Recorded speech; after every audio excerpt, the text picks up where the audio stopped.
Chapter 11. A sticky web of bright pink silly string across the astonished teacher's face. Ramik, 11th grade. Yo, man, what's up with this? How come there's no Black history classes taught at this school? Ramik asked the history teacher as he flipped through the pages of their American history book. All I see in here is white folk. We teach the history of all Americans, Ramik, the teacher replied carefully. We try very hard to be culturally diverse in our approach. Where? Ramik asked bluntly. I see a picture of some slaves, and 300 pages later, I see Martin Luther King. Didn't anybody Black or Hispanic do anything important in all that time? The teacher changed the subject, saying it was time for class to begin, but Ramik seethed inside. He had recently helped organize a group at school called the United Students Organization, with Ahi and Amiri Baraka, sons of the famous poet Amiri Baraka, and another student named Hassan. The USO met regularly, not to cause trouble, but to try to work within the school and the community to make changes. George and Sampsons went to meetings occasionally, but Ramik, always questioning, was one of the leaders. Our history book should reflect our history, Ahi said. And we need more money in this school, Hassan added with passion. Why do they always cut the budgets of schools in the city? Suburban kids have swimming pools and tennis courts and carpet in the halls. We get the leftover desk and old books and equipment. We deserve better. We ought to walk out, Ramik suggested at one meeting. And what would that do, George asked, except get us in trouble? But Ahi seized on the opportunity. If just a few of us walk out, you're right, we would get in trouble. But suppose we all walked out, the entire school, he asked excitedly. Ramik grabbed his excitement. Suppose we get other schools in Newark to walk with us. They would have to pay attention to us. It would have to be well organized, he said. We need flyers and coordinators and troubleshooters. We can do this. The USO worked for weeks organizing the walkout. It was to be peaceful, yet powerful. Ramik, George, and Sampson all participated in the planning. On a cool morning in April, at exactly the same time, hundreds of students from University High School quietly walked out of the building. They spilled onto the sidewalks and into the street. Some walked, some drove, some took buses to the Board of Education headquarters in downtown Newark. The buses and streets grew more crowded as amazingly students from Shabazz, Central, and other high schools joined the protest. They locked arms and chanted, "We shall overcome," they sang.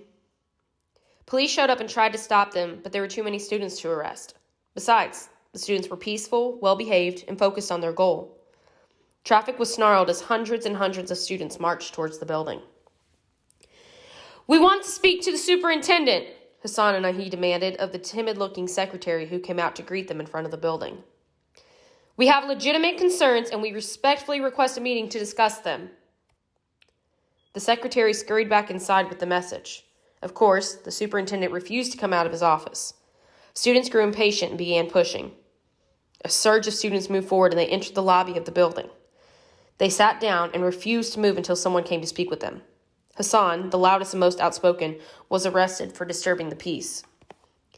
Eventually, the superintendent, an assemblyman, and a state senator showed up and spoke to the crowd, but the students' requests weren't addressed specifically or seriously. Hours passed. Gradually, students began to leave.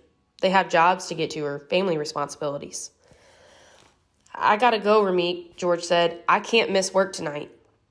"Do what you gotta do, man. I'm staying," Ramik said with a smile. "Just feels right, you know?" "I'm out of here too, man," Sampson said. "Good luck."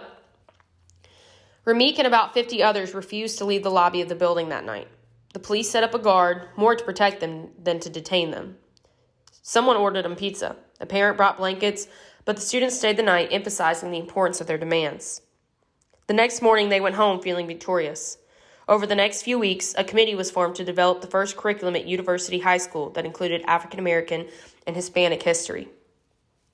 Ramik was a hero at school and was even on the news briefly. He felt good about himself and what he had accomplished. But that didn't stop him from getting in trouble. He didn't like his biology teacher.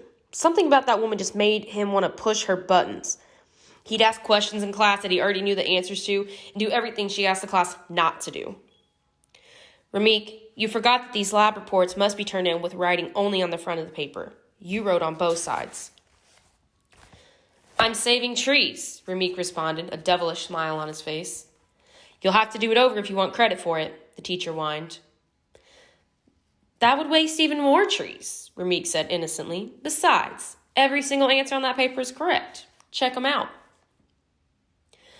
I refuse to grade a paper that has not been done according to the rules, the teacher insisted. Ramik shrugged, balled up the assignment, and tossed it in the trash can. Satisfied? He asked. George and Samson watched from their seats, laughing. The teacher tensed, but said nothing else. Ramik sat for the rest of the class, ignoring her, earphones on his head as he listened to music. The teacher did her best to ignore him. A couple of days later, Ramik had skipped a class and was roaming the halls with George and Samson.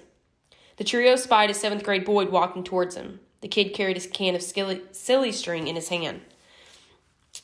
Give me that, Ramik demanded. You want to get in trouble?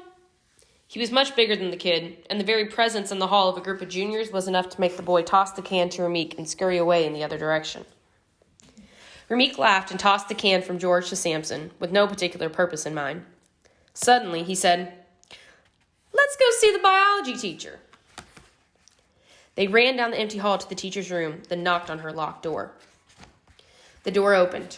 The teacher stood there staring at the three friends. What do you want? She asked, seemingly angry that she had been interrupted. Without a word, Ramik raised his hand, pushed the button of the aerosol can, and sprayed a sticky web of bright pink silly string up, down, and across the astonished teacher's face. In confusion, the teacher turned to her class. They cracked up, falling out of their chairs with hysterical laughter. The teacher was humiliated and furious. Ramik, knowing he had gone too far, disappeared down the hall. Ramik Hunt, please report to the principal's office, the loudspeaker announced. Ramik slipped into the office and held his breath while the principal yelled at him for being stupid, insubordinate, and thoughtless, all of which Ramik knew was true. You're suspended from school as of this moment, Ramik, indefinitely, he added. You mean I can't come back? Ever? Ramik asked in disbelief. He thought about all his mother and grandmother had sacrificed for him, about the loss of friends, about how he really did like learning things, and he slumped down the hall and out of the door. In the days that followed, the teacher developed an allergic reaction to the chemical in the silly string and threatened to file criminal charges. The superintendent upheld Ramik's expulsion, and a final hearing was held. Ramik, dressed in a suit and tie and armed with an apology, waited to see his future crumble. When asked to make a statement, Ramik stood and spoke. He looked directly at the teacher. I'm really sorry for what I did. I wasn't thinking about consequences. Sometimes I do that. My mouth or my hands just go off before my brain gets involved. Actually, I really like biology. I love science and it's easy for me. I don't know what else to say except that I'm really, really sorry. I hope one day you can forgive me. The teacher, whose face was slightly swollen from the chemical reaction, said nothing and looked the other way. Ramik sat down, sure he was doomed to roam the streets of Newark, another dropout with nothing to do. Then the teacher asked to speak. Inwardly, Ramik groaned. She walked with dignity to the front of the room. She didn't look at Ramik, but spoke directly to the superintendent of Newark schools, the same man that Ramik and his friends had made demands of just a few weeks before. Don't expel him, she said quietly. Ramik looked up in surprise. He's an overenthusiastic teenager. Yes, he's thoughtless and foolish, but he's also one of the brightest students I have. Let him come back to school. Ramik could not believe his ears. The superintendent, after a long and thoughtful deliberation, decided to listen to the teacher. Ramik was allowed to return to classes, a thankful, quieter, and more cooperative student. At least for a while. Silly string almost changed my life. That was a really foolish thing for me to do. I thought what I did was funny, and so did my friends. It kind of made me feel good, but while my friends were laughing, I was the one who got into big trouble. I never thought ahead to what might happen if I did something. I just acted on the first thought that came into my head, and that was usually a bad idea. It took a long time for me to learn that inappropriate activities always brought negative consequences. I certainly wasn't laughing when I was about to be kicked out of school. I was very lucky. When I was in that meeting with my biology teacher, I thought it was over. I was really sorry, but to be honest, I was most concerned about what would happen to me if I got kicked out of school. I wanted to take it back more than anything in the world. When she asked them to pardon me, I was very thankful. I also had a newfound respect for her. She wasn't as bad as I thought. Maybe she understood the thoughtless, impulsive behaviors of kids more than I knew. Sometimes, however, sudden decisions can be good if the results are positive. Our decision to protest what we believe to be an unfair practice in our school resulted in social awareness for a group of energetic teenagers and cultural improvements for our school. If I had spent more energy in high school trying to improve the lives of others instead of making a nuisance of myself, I might have learned a lot earlier the importance of making a positive difference in the world.